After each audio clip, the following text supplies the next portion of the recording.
Welcome to today's talk. I have some more hints on how to learn good listening skills and listening comprehension and speaking skills with a new language, uh, particularly Japanese, but it really doesn't matter. My hint would apply to any language. But this is what I kind of similar to reading. Start with something you know and like. I'm a big fan of like the sitcoms King of Queens or the old detective show from the '70s, the Columbo or whatever. I know Columbo has been broadcast in Japanese, so I think you can find Columbo, but it really doesn't matter what the subject matter is. But if you, or you could do a Japanese cartoon or a translated cartoon or whatever. But here's my hint: uh, keep it in small bite-sized pieces, maybe 5 minute clip or something like that.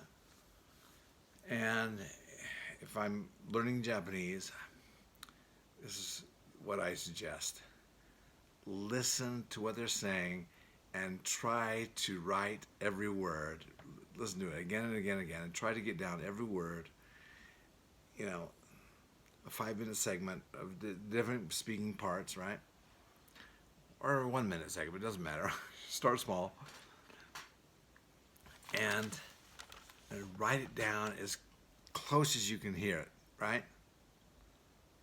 And then either confirm that with a teacher or find a Japanese friend or somebody who can confirm it with you to see if you've written it down close at all, right? And then I would suggest memorizing the dialogue. Language is like music. We don't um, you don't play music by individual notes or individual words. You learn phrases, right? I suggest learning whole phrases. When I was working on an airplane, I was a flight attendant. I flying to Japan. I would learn.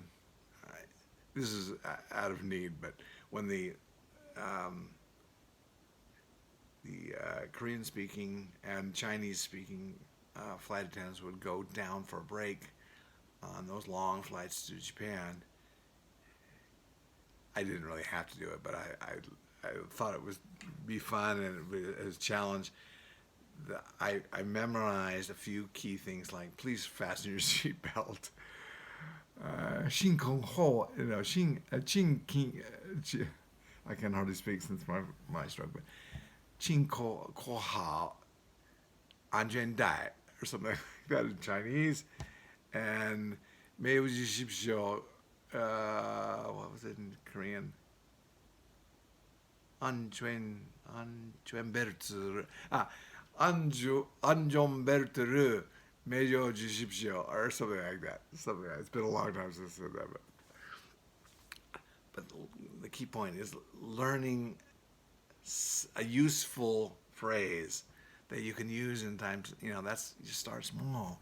100 of those put together, and you've got 100 weapons to use. But anyways, I also wanted to mention there's this young kid, a YouTuber from Minnesota, I think, and he went to Japan. He's an ice fisherman, but he was about 20 years old or something like that. But he only had like three Japanese phrases, But this kid, he went to Japan, rented a mini RV, a decked out like camper van, drove on the freeway, paid the tolls, went to the campgrounds. I was just so amazed at how much he could accomplish with just like speaking only like 3 or 4 different phrases. But it was, I was so amazed at his courage. Boy, could I imagine doing that? Going to say, I don't know, foreign country that I didn't know the language. Oh my heavens! But what was I gonna say else? Anyways, highly suggest doing that. Oh, and you know, memorizing phrases or memorizing dialogue, right? You can use those. Once you memorize them, you can plug in words in and out and have fun with it. And slowly you build your repertoire and your language will get good. Um, when I first learned Japanese, we did a lot of memorization. And boy, when we were doing those memorized things, we sound like, like this big, amazing Japanese word. First question you get, you're like, what was that? What they say? But anyways, you that's the way to get used to it. Say things that are useful. My daughter and son-in-law are in Tokyo right now, and he didn't speak much Japanese, but my advice to her is, like the other day, they're going to get his oil changed, right? And he had an appointment already to have his oil changed, his car. But I said to my daughter, why don't you just tell him the phrases he needs to say? Well, he needs to say like 2 or 3 things, right, to make this, to complete the deal. But once you do that once, you get a little confidence. Answering a phone call, oh my heavens, that when I was in Japan the first time, answering a phone call was scary business.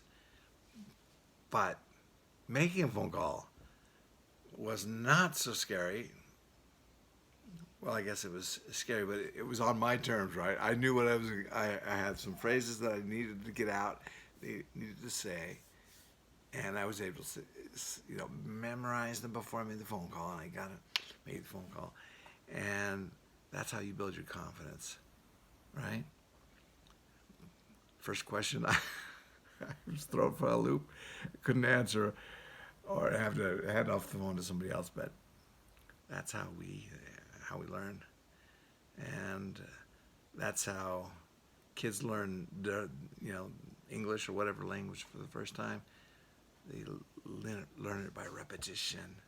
You keep saying those things over, and as a parent, you say,